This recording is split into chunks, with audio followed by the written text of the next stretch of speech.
Parental discretion is advised.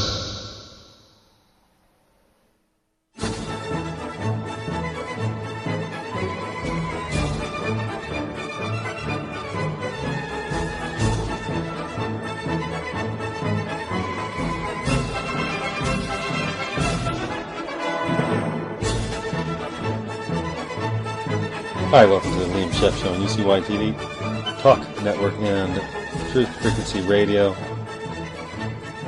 The internet's going a little bit bored not crazy, just a little bit bored, and not the whole internet, just the crazy part, with something called Flat Earth. It's not a theory, it's a story.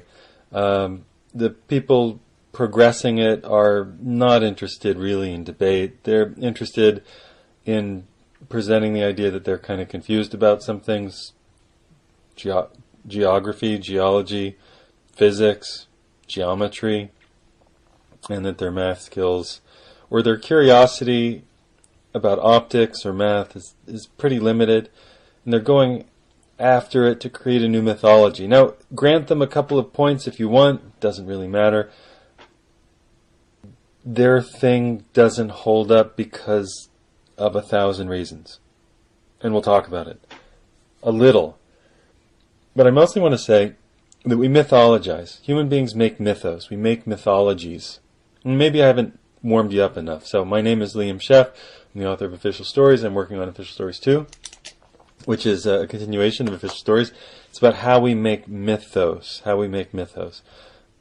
guess the first thing is I ate, and then I ate a little too much, and I didn't eat anything else today.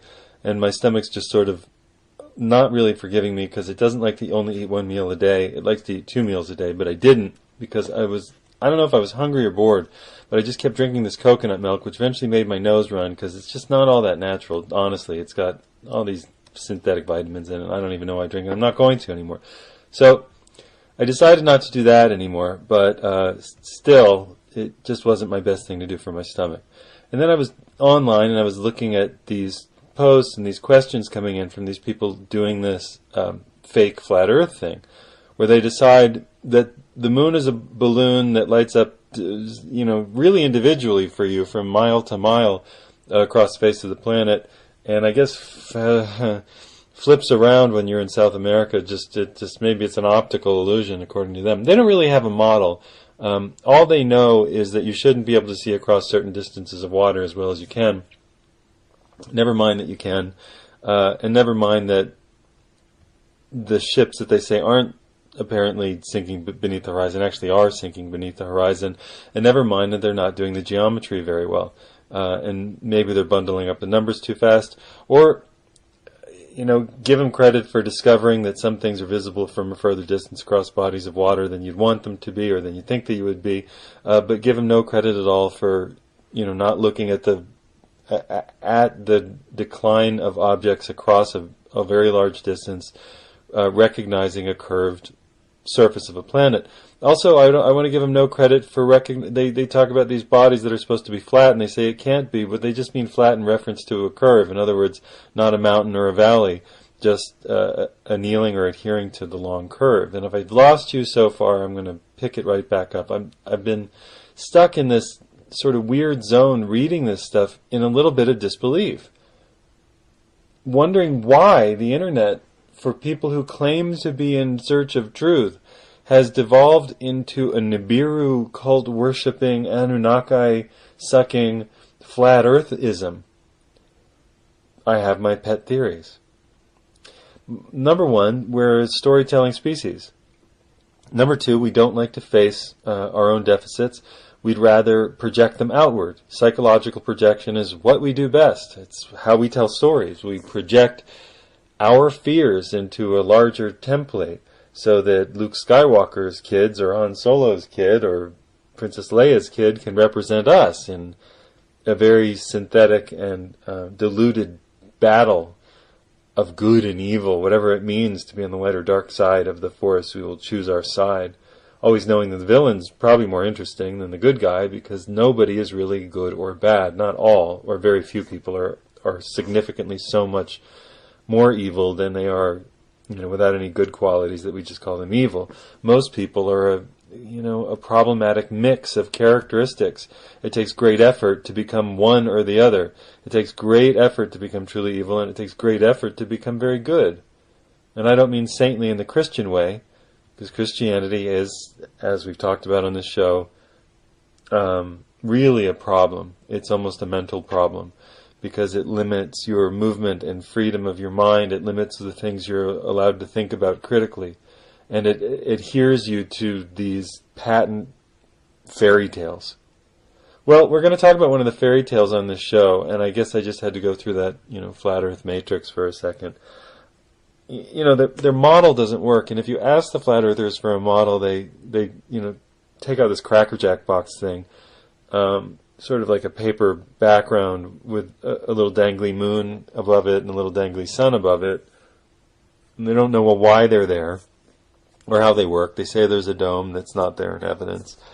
It happens to all too well conflate, by the way, with the biblical literalists who take a few tiny passages in a couple of the chapters of the Torah Talmud and use that to create an idea of Sheol, of a flat, I don't know. I mean, alright, so I'm walking around, and I'm biking and walking, right? I'm walking with a bike, and I'm looking around, and then I'm up on the mountainside, not too, a few hundred feet above the valley, and then I come down, and I look around. And when I'm up on the mountain, I can see a lot. I can see, across the valley, and everything just sort of blurs at a certain point. And distinct objects are no longer there for me. So, what can I see? I can see to the side of the mountain in the distance. It's hard to know. So I come down, and then I'm supposedly in the valley, which is supposedly flat, but of course nothing's flat. And I can't even see straight very far. Not because I'm drinking, because I'm not, or doing drugs, because I'm not, but because, unless coconut milk with whatever that crap in it, I'm not going to drink that anymore. It makes my nose run. Yin stuff makes your nose run. Bananas, fruit, I'm telling you, it makes your nose run. I'm telling you, it does. Go do an experiment with yourself. Eat a lot of fruit for 2 days and see if your nose starts running. It's yin, grows high in the tree. So I'm looking around and I can't even see, 50 yards maybe in the distance, because there's the slightest rise of a couple of feet across that 50 yards, maybe. And I just can't see over it, so I can't see anything over it. And I can see things above that rise, but not below. So you can tell then that in your local environment, a very small rise can make a very big difference. That said, I can see in the other direction pretty far, and I'm wondering if I can see the base of objects in the distance, and I have no idea. So if I do what the flat earthers say, and I get a telescope or a binoculars or a periscope, alright, where's my periscope? And pull it out on the bicycle, just pull out a periscope while biking with my pirate hat on, and look through the spyglass. What would I see? Well, what effect would the lensing have?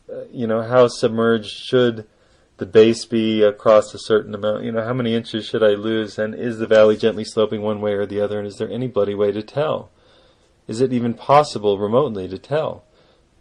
You'd have to do a real experiment. You'd have to go somewhere that was considered absolutely not flat, but because there is no flat, but rounded with a gentle curvature rather than a significant rise or depression. And it's impossible actually to really know. And then you'd have to go look and have somebody stand at a certain distance and wonder if you can see them and at what point they begin to decline. But it should be easy to do this flat earth test. Because at night, just go somewhere where you're slightly elevated and then look in the distance. Look in the distance at the lights and see how far you can see with the most powerful telescope you can find. And don't, instead of pointing it into space, point it directly at your eye line. And at some point you'll lose vision. Things will recede under the horizon point. And if they don't, I guess then you can see the Eiffel Tower from New York City with a telescope, because we have telescopes that can definitely see that far. And I know there are objects in the way, so all you have to do is go to the Empire State Building. There you go. There's your proof. So at night, go to the Empire State Building and bring your really powerful telescope. Set it up, somebody will fund it. You need a couple $100, buy a good, or $1,000 to buy a good home telescope that would have that kind of visibility. And then you should, on a flat surface, floating on the Sheol with the sapphire dome of Jesus overhead, be able to see the Eiffel Tower lit up from New York City, because should be no really high skyscrapers in the way. At least you should be able to see, you should be able to see London. I see London, I see France. You should be able to see that stupid London egg thing.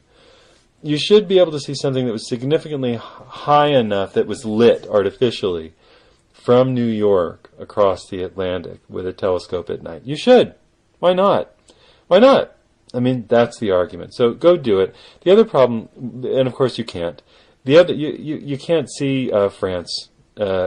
You can't see the cliffs, whatever. You can't see. Hi, this is Liam Scheff Show on UCY TV, Talk Network, and Truth Frequency Radio. Let's get into the topic. I know it was a diversion. I know it was a distraction. We have 50 minutes. Come on. We got a lot of Moses ahead of us.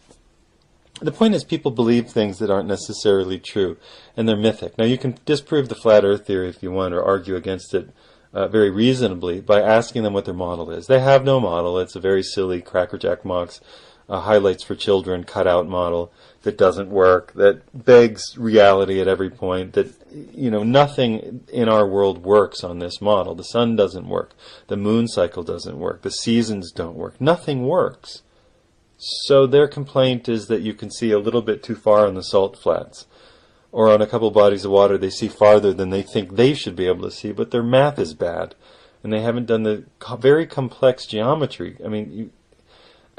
I've seen their shorthand, and it's like 8 inches per mile, maybe squared or something, or plus, but that's not it. That's a shorthand, and it's not necessarily accurate, so you really have to go to the very longhand and figure out where you have to cut the radius to get the circumference, and you have to do a lot of math, or otherwise you're going by some sort of rule of thumb, and that's not going to be quite accurate. And if you're asking for a proof, you have to be very, very specific. So enlist somebody from university, then enlist some amateur astronomers to see if Mars is really just a fairy in the sky like Tinkerbell, or a holy light or something like that. Ask if you can photograph it throughout its cycle. Ask if you can see it rotating. It has different sides and seems to indicate a planetary or spherical shape. See, the same with the moon. If it's illuminated like a sphere or like a disc or whatever, or a lit up balloon or something like that. And the same with Jupiter, or how far can you see? Certainly Saturn. If you go in the bathroom and you have one of those, those mirrors, you could probably see Uranus. Okay. I'm waiting. The Guardian, film, 2014. The actor Christian... I'm reading from an article written by... Let me give this guy credit because I'm reading from it. It's a good article. The very English name of Andrew Brown. The actor Christian Bale has said that Moses was likely schizophrenic and one of the most barbaric characters I ever read about in my life, which may illuminate the way he plays the character in Ridley Scott's upcoming film, Exodus, Gods and Kings. It's out on DVD now, actually. What light does it cast on the historical figure of Moses? The rather surprising answer is none. There is no historical figure of Moses, and no reason from archaeology or history to suppose any of the Exodus story is true.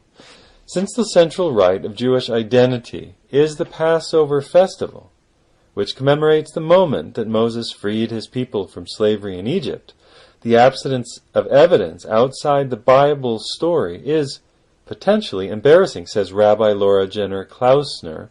It's a lot of Jewish names in one name, who leads Reform Judaism in this country, the UK. When I heard for the first time that the Exodus might not have happened, I did want to weep, she said, in my imitation of her. Then I thought, what does this matter? You have to distinguish between truth and historicity. All right, I'd like to... Hold on. Wait, can I interrupt? So, this rabbi, Laura Jenner Klausner, all the hyphens. What if we'd been hyphenating since the beginning of time? Can we just stop with the hyphenation already? Just keep whatever name you want. They're both names of the male patriarch.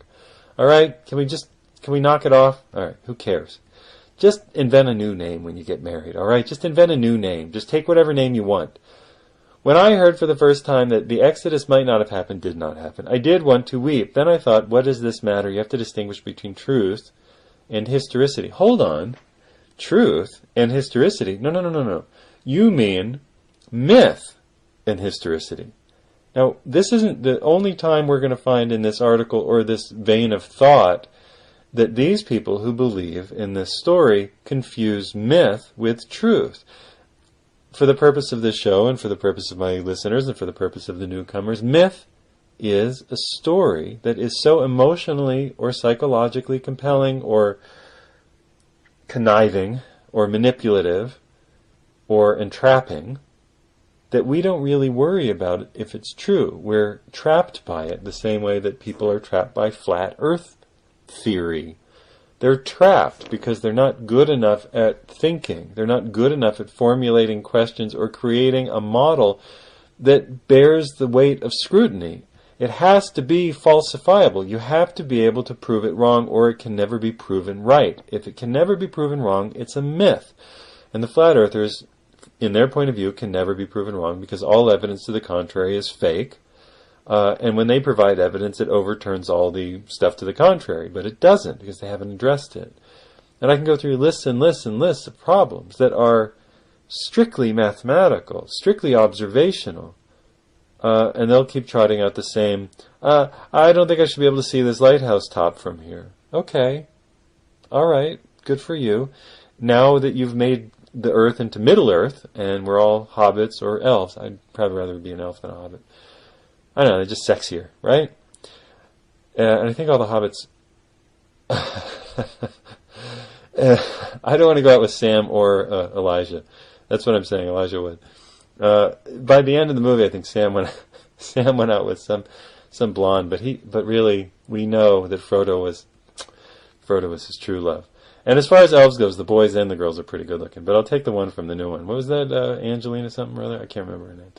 The controversy so far has usually dealt with the miraculous elements of the story. The plagues of blood and frogs and locusts. God's slaughter. You mean Yahweh's, or are we talking about El Shaddai? Who are we talking about? Of the firstborn children of Egypt, and especially the parting of the Red Sea. One of the earliest attempts to demythologize the story occurred with the suggestion that the Red Sea was actually a sea of reeds, a swamp that might have been temporarily cleared by wind. Ridley Scott's film turns Yahweh's parting of the sea. Can we stop co-opting the word God for fuck's sake? Parting of the sea into an earthquake. Can we stop giving these ludicrous people permission to own the word God?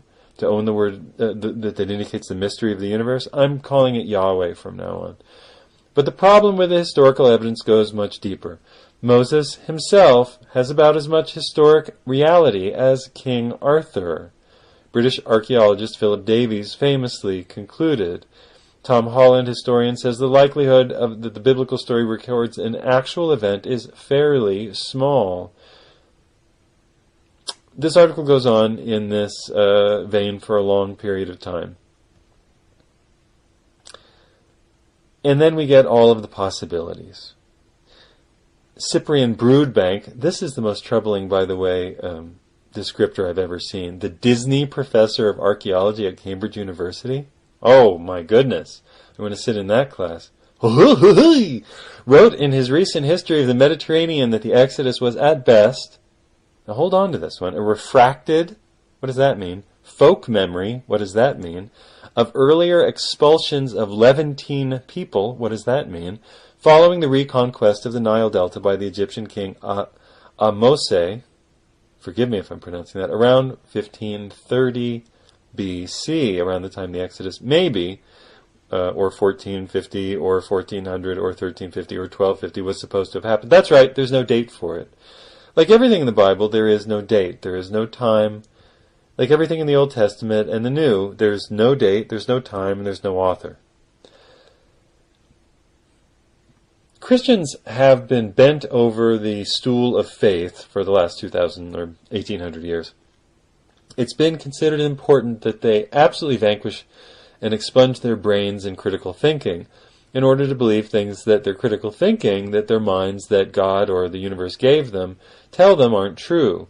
They take this as a matter of pride. They're prideful to be ignorant. This is the basis of Christian belief. Now, it doesn't sound true. It must be true. But, well, it doesn't feel true. That must be true. You have little faith. Ha ha ha ha. That date is about 900 years earlier, 1530, than the period in which the Hebrew Bible is supposed to have been codified and written down. All right, let's translate this into English. The Bible was written somewhere in the 8 and then the 500s. I mean, some of the stories seem to have emerged in the 800s. Those are the stories, some early Persian stories. They were very influenced by Persian and some Egyptian habit and mythology too. In other words, the thing was not written when the events happened, and 900 to 1500 years to 3500 years is the amount of time we're supposed to believe people held their breaths and tried to remember something when waiting to write something down for this comic book we call the Old Testament, specifically the Torah. The Talmud, or the stuff that follows the Torah, is more like commentary on it and wishful thinking, and then there's the stuff that they found that, of course, was written by the guy they say wrote the Torah, who would be Moses, who there's no historical evidence for. Okay, continuing with the article from The Guardian. There is no archaeological evidence for the biblical story, and so certainly no extra or out of the Bible evidence in Egyptian inscriptions. The problem with people, by the way, when they write about this stuff is they start using shop talk, extra biblical. All they have to say is there's no bloody evidence. It's not in the Bible and it's not out of the Bible. There's no historical anything that talks about Israelites being employed as slaves, to continue the article, to build the pyramids as they are in Hollywood. No, they were simply slaves. Now listen to this. There were times in the 16th and 17th centuries BC, the 16 and 1500s BC, when tribal groups from the eastern Mediterranean were found in what is now North Egypt, including the Hyksos people. The story of Moses also has a strange echo in the life of Egyptian pharaoh Akhenaten, the first monotheist, so-called, known to history, even though he declaimed himself a kind of god too.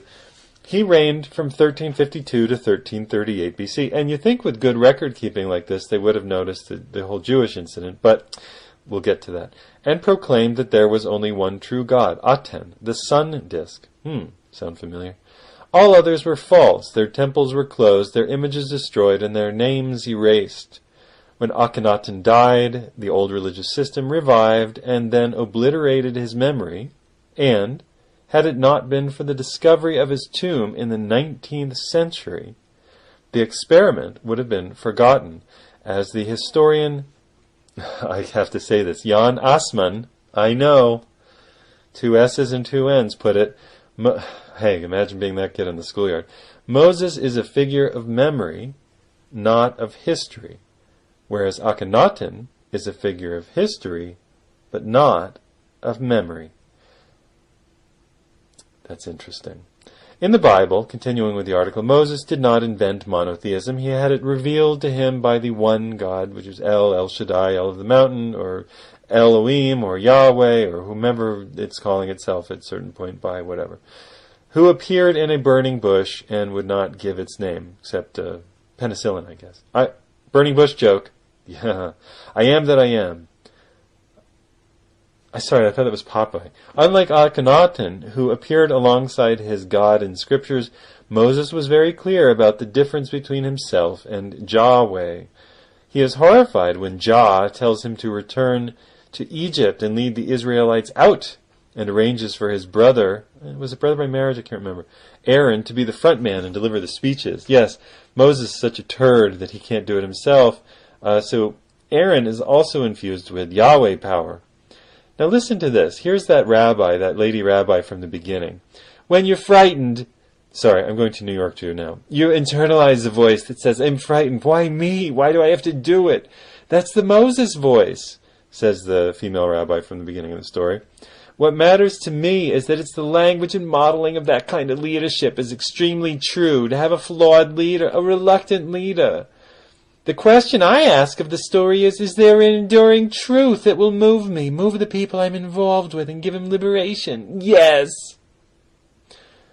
Clearly I'm not in love with that statement because, I don't know, you can find better modeling of character in Underdog than Moses. At least Underdog doesn't slaughter all the Midianites. Oh, we'll get to that. Jenner Klausner, as a rabbi, as a woman, could not be an Orthodox rabbi. Indeed, Orthodox rabbis are all still compelled to believe, it sounds like freedom to me, that Moses himself wrote the books of Moses, including Deuteronomy, which actually, you know what that means? Deutero, the second, written not by, it means fake. Including this passage, and Moses, the servant of the Lord, died. Wrote Moses. The author goes on to talk about what rabbis believe, and what the Orthodox believe. It should be a sobering thought that there is no evidence anywhere to be found for this, and yet the Christian and the Jewish faith totally rely on this story, when what we're really doing is bundling Hyksos and Canaanites and Babylon, and we'll get to that in the second half of the show, into one big narrative, just like flat earthers do with their confusion. We're a storytelling, myth-telling species. We will be back with the second half of the show. Stay tuned to the Runout Groove, bottom of the hour, in 30 seconds. Support independent journalism by buying official stories on Amazon.com. See you in a minute.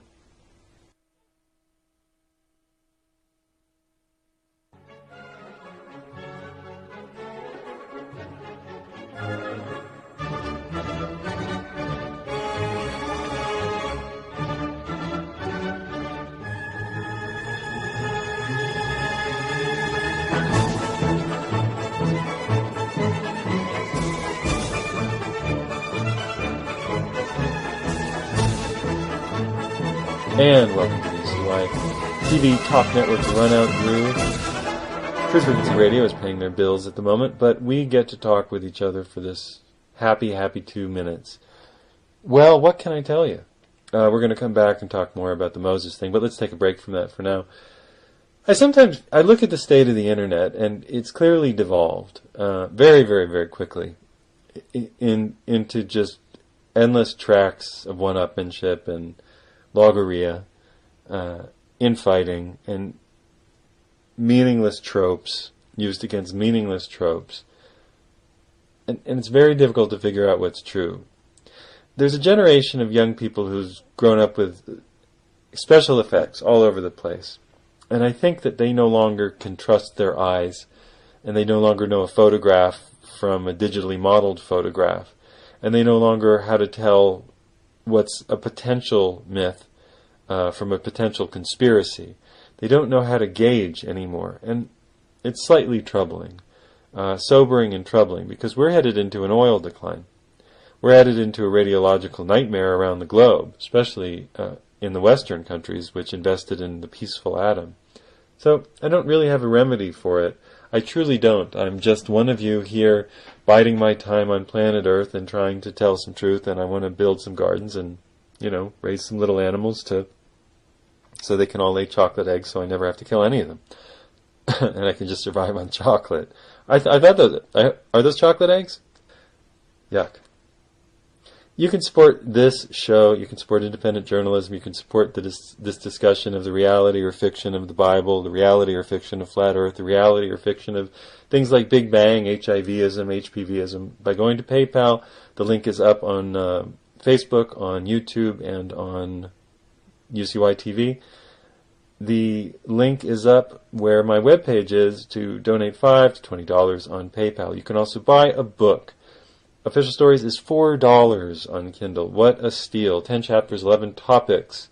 CIA, JFK, 9/11 vaccination, Shakespeare, HIVology, plate tectonics, Darwinism, and more. You get it. It's funny, it's ribald, and it's full of information that will make your head go tick, tick, tick, tick, tick, think, and then pop. I think the toast is done. We'll be coming right back around with the second half of the show. Stay tuned.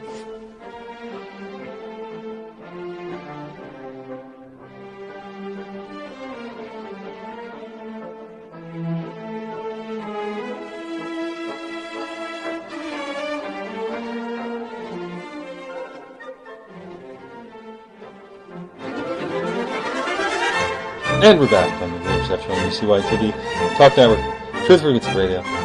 It's the Moses Hour. Hey everybody, bring your matzah. Historical or mythic? The overwhelming modern scholarly consensus is, according to William Deaver, that Moses is a figure of myth. I'm reading from the much maligned, often correctly, Wikipedia, so take it with a grain of salt. This is what stands up to all the biblical literalists coming and attacking the page. So you have to understand what you're reading when you use the Wikipedia. If you're reading something that is going strongly against the mainstream, it will be deleted unless it's damn well in too much evidence. So Moses, they've conceded with much hand-waving, is probably a figure of myth. Jesus, not yet, not so, but it's tumbling. The overwhelming modern scholarly consensus is that Moses is a figure of myth, not of history. Some scholars, and here's the religious guy writing in, some scholars, like Frank Cross, consider it, you have to understand how the Wikipedia works. This was just dropped in by somebody who said, well, they can't contradict me because it's an opinion of somebody who happens to be a PhD. Consider it possible that a Moses group might have made a transit along the route from Egypt to Edom around the 13th to 12th centuries. But there's a number for it. You can go look it up, but it's not true. No Egyptian sources mention Moses or the events of Exodus to Deuteronomy, which really means not written by Moses. It's Deutero, second. And it was supposedly found and then attributed to Moses. I found it. It was Moses. I didn't write it. In somewhere in, I don't remember, the 300s. Nor has any archaeological... let's put a date on this. Moses is supposed to have lived somewhere between 1500, 1400, 1300, maybe 1200. Nobody really knows, but around there. This shit was all written down somewhere in the 500s. We're talking 700, 800, 900, even 1,000 years of difference. Long game of holding your breath. Nor has any archaeological evidence been discovered in Egypt or the Sinai wilderness, it's desert, to support the story in which he is the central figure. I wonder if archaeologists spend a long time looking for Neverland. I mean, let's say that, yes, I'm not reading from the Wikipedia right now. This is Liam Scheff on the Liam Scheff Show. You're listening. We're talking about Moses.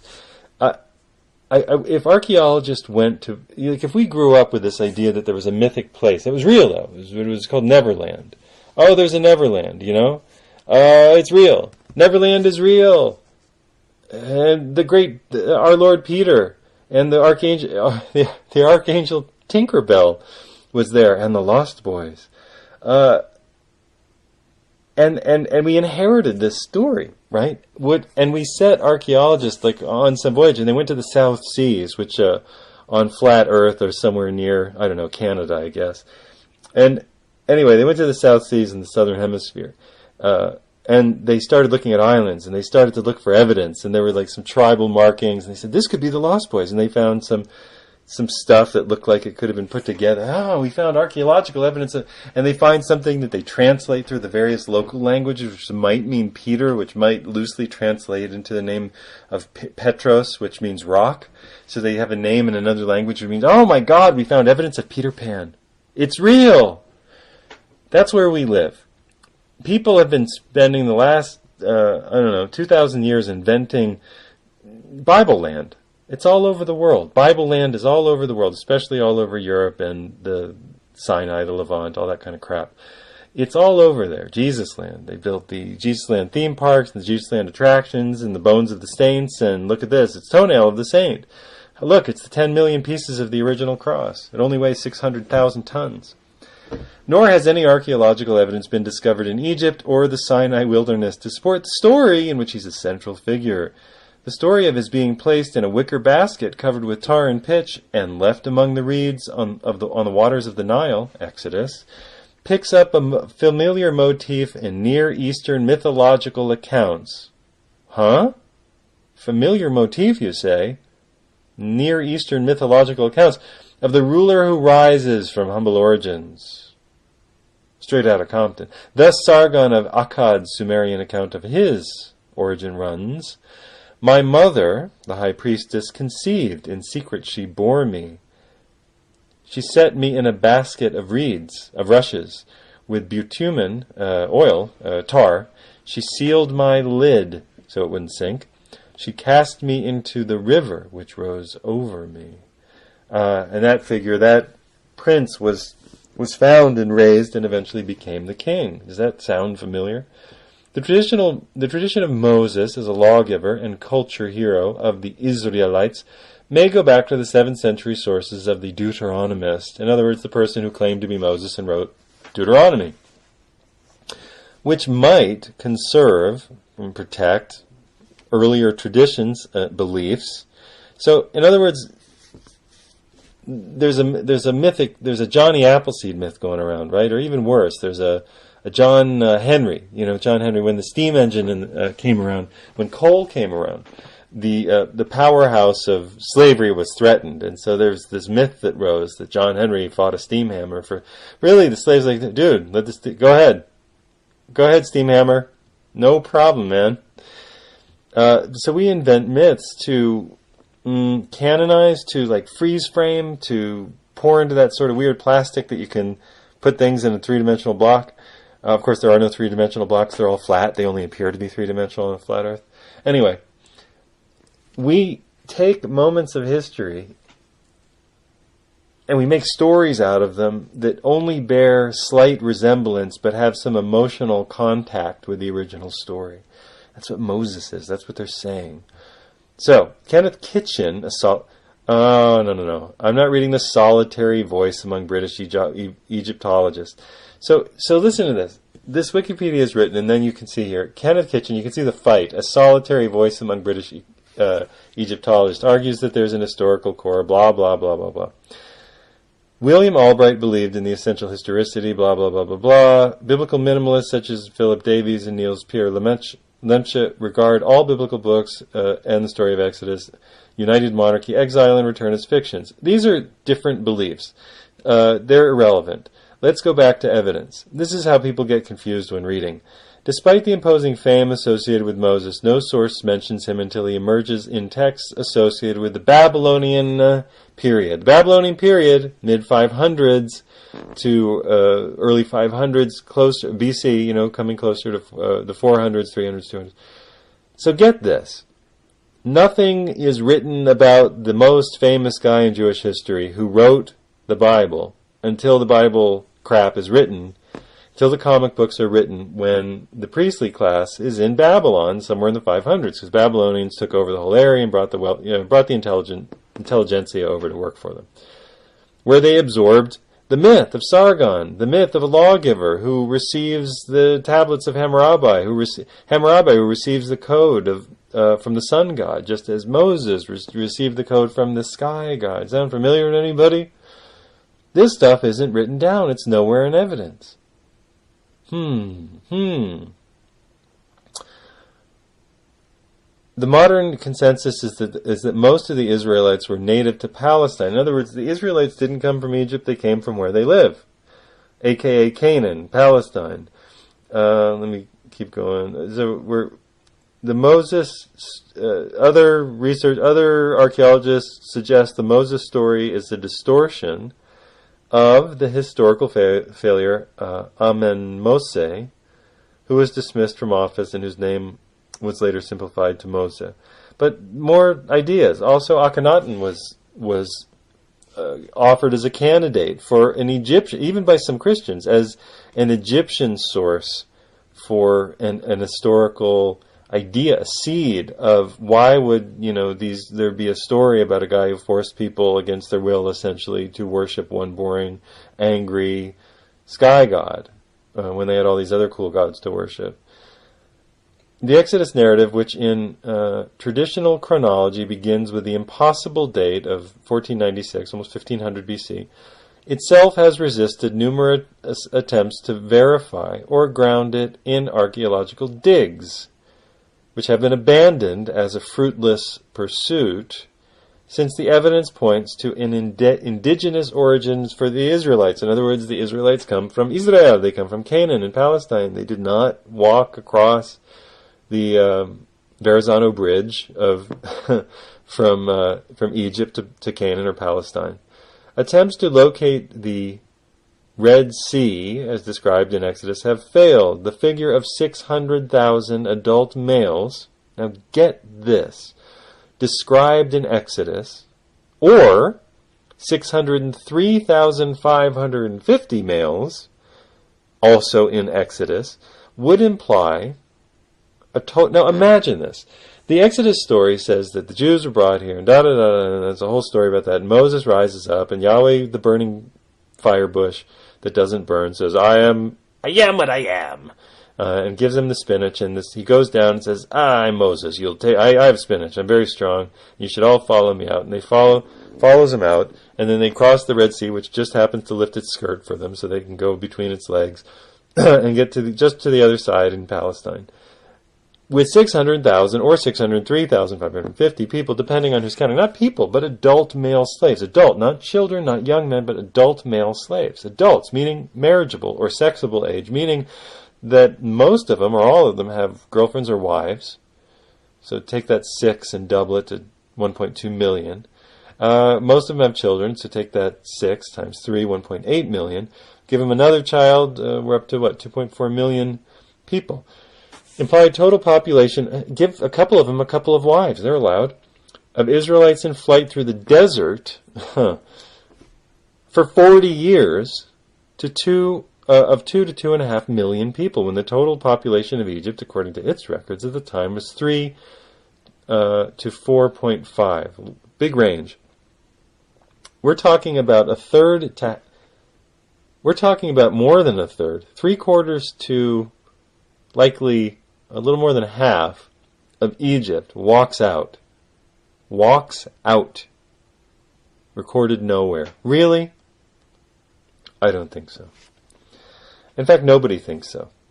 In fact, nobody thinks there was an historical Moses. Nobody does. Except the craziest of the crazies who, plant golden wheels in the Red Sea and say, look what I found! And then they run away. True story. Now this article goes on and on and on and on and on about all the other books in all the other cultures that after this period of time, by the 30s, 50s, Common Era, start, including Moses as sort of a character in their works. A comic book character, the same way that, Spider-Man's a member of the Avengers, even though Spider-Man came first. They start including him because he was, already written. He was already there. And they're like, well, these people believe in him, so we'll write about him. They don't add anything. There's nothing historical there. It's just more comic book tinkering. The same way that Han Solo shows up in this new Star Wars movie only to be killed. Why? So that we hate the villain more. There's really no purpose for it. They shouldn't have killed him. It was meaningless. Harrison Ford's an overrated actor. And he's really charmless, all that goddamn money. All that money, and he just seems to resent everything and resent everybody, and he has since the beginning, and it's just, alright, whatever. Go back to building cabinets. You're not that good an actor. Han shot first. Speaking of mythologies, there's nobody in the world who will tell you that there was an actual Moses. Nobody who's doing archaeology will say there was an actual Moses, and here's the evidence. They'll say, we'd like to think there was. Like that rabbi with the 2 last names, Laura Rabbi, in the article in The Guardian was saying. Well, she said, it may not be historical, but it's true.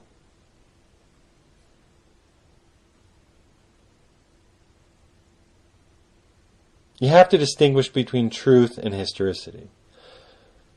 That's a disturbing statement from an adult, speaking to other adults. I think that we really have to define for ourselves once and for all what we mean by true. If it's not historical, it's not true. It may be resonant it may be important to us. It may be emotional. We might say that it's emotionally valuable. We could even say that it's emotionally true, although I certainly wouldn't describe the Exodus story that way. There are plenty of stories of underdogs, including Underdog. But the Odyssey, written before the story of Moses, is a much better story of the ultimate underdog. Odysseus, traveling all around, having to comply with an ethical system that is built into the universe. Never mind one angry god. He's at the whim of the fates, and he certainly has his friends among the gods. Hermes isn't bad, and Athena is his helpmate. But he's got his adversaries and enemies, just like the world seems to be. I mean, the wisdom of polytheism is that it better represents the complexity of our psychological dynamic. One more time, the benefit of polytheism, and I'm an avowed polytheist in all mythical senses of the word, without taking it absolutely literally, is that polytheism allows you to see, or animism, or whatever you want to call it, allows you to see the mysticism. It allows you to acknowledge the diversity of the personality of the world. It allows you to see diversity in the world. Now, what the ancient Jews did, and what the modern Christians do, because I don't think modern Jews have much in common. Most modern Jews don't have much in common. They're very pluralistic. They're very democratic. They're secular. They believe in the modern world. They really don't. Modern Jews who are secular don't tend to kill themselves over this ancient belief system. It's been taken away from them too many times for it to seem true. Anyway, they lost the battle with Christianity to who owned that concept of the Bible as literally true. And I think in many ways modern Jews are more or less happy to abandon it to the Christians who've taken it so bloody literally. But Christians adopted this thing, and they've decided that it's all literally true. And they've decided that there's one God with multiple personality disorder who keeps raining down havoc, and then, occasionally a message to love each other, then more havoc, then a message to love each other, all over them, all the time. The benefit of polytheism is that you don't align yourself with a very undemocratic view of the world, or I should say even a single-pointed meditation. Back to the flat earthers. The flat earthers are essentially reinvesting in a monotheistic system in which there's a manager who set up a mousetrap, a gerbil cage for us to live inside of. So we now live inside of a gerbil cage. That's what the flat earth is.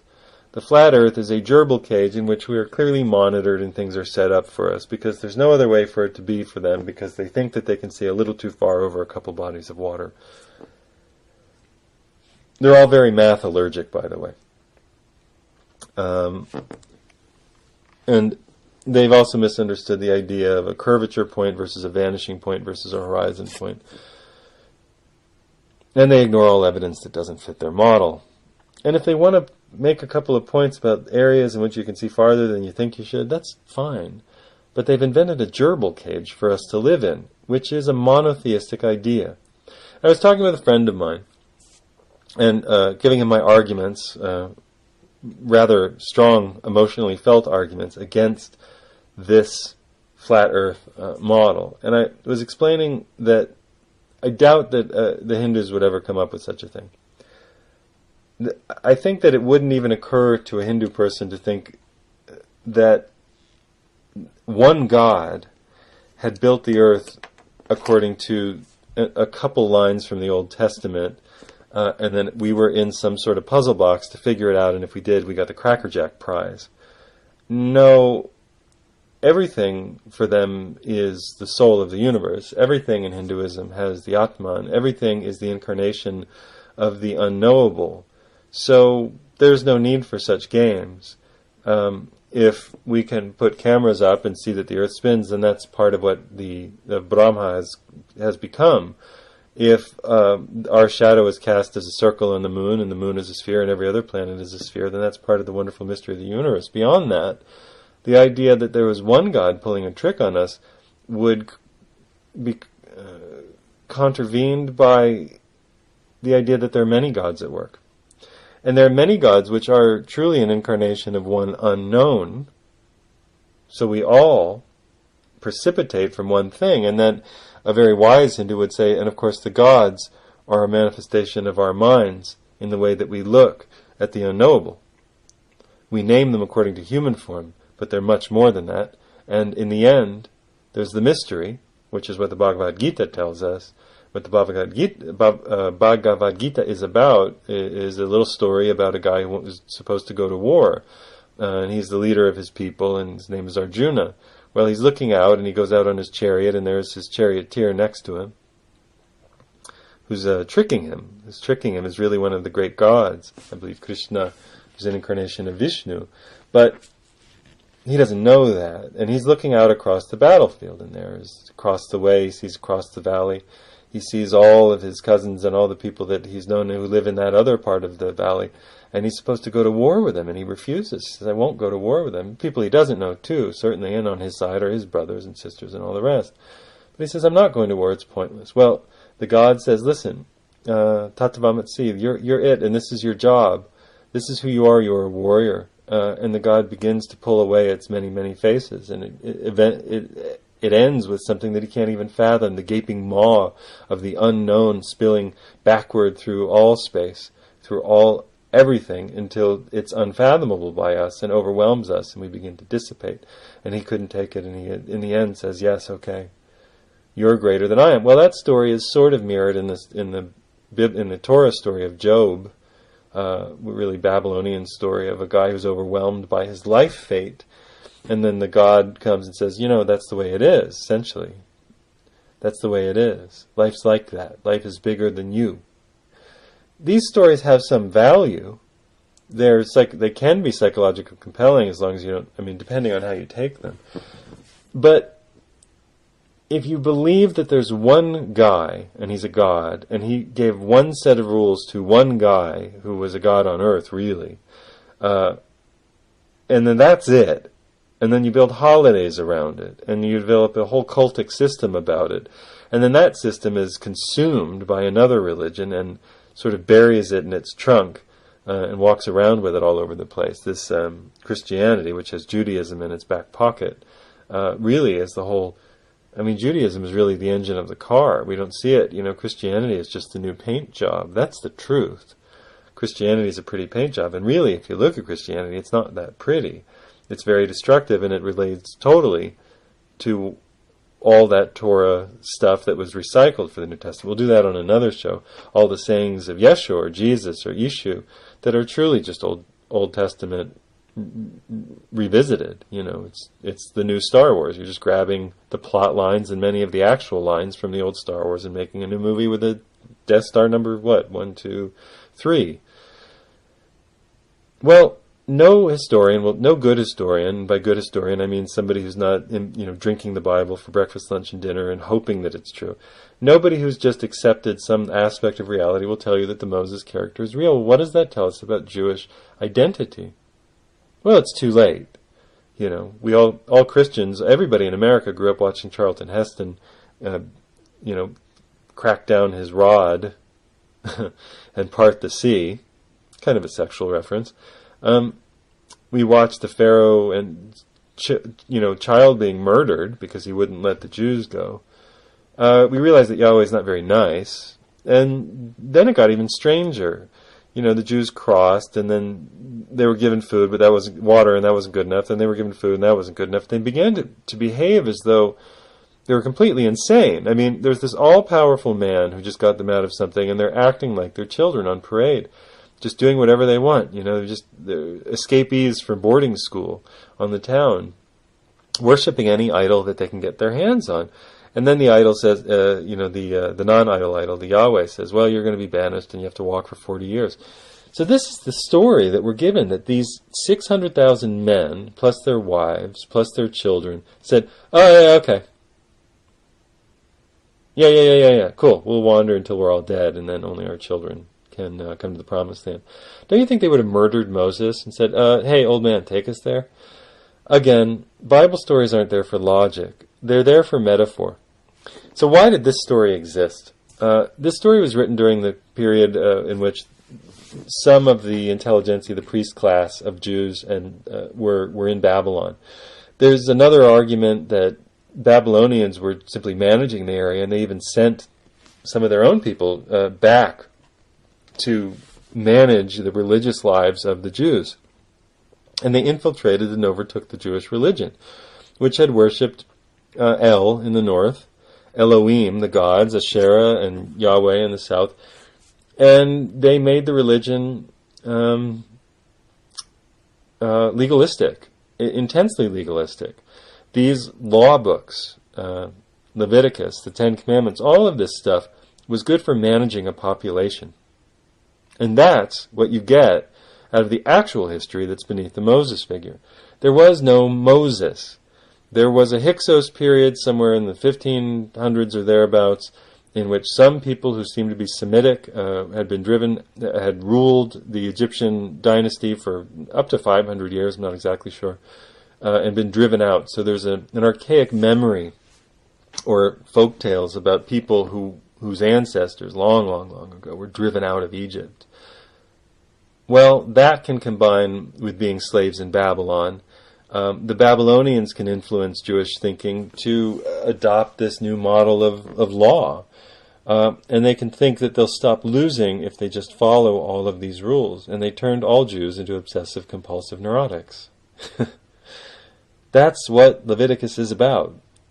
It makes us too bloody anxious because there's no love in that book. There's no love in the Old Testament. And there's really no love in the New Testament except for about 2 lines that say love each other before it says kill your brother and overthrow your mother and all the rest if you don't believe me. It's not a good mythos. If it's yours, I guess you'll make the best of it. And you'll probably end up being okay. But if it's not, find something that works better. This is the Liam Scheff Show on UCY-TV, Truth Frequency Radio and Talk Network. You can support non-stuttering, non-rewinding, independent research by buying official stories on Amazon.com. Stay tuned to all the great programming. I'm hoping to expand the show. We'll see if that happens. I'll tell you soon. 2 hours a week. More titillating for your brain. See you soon. See you soon.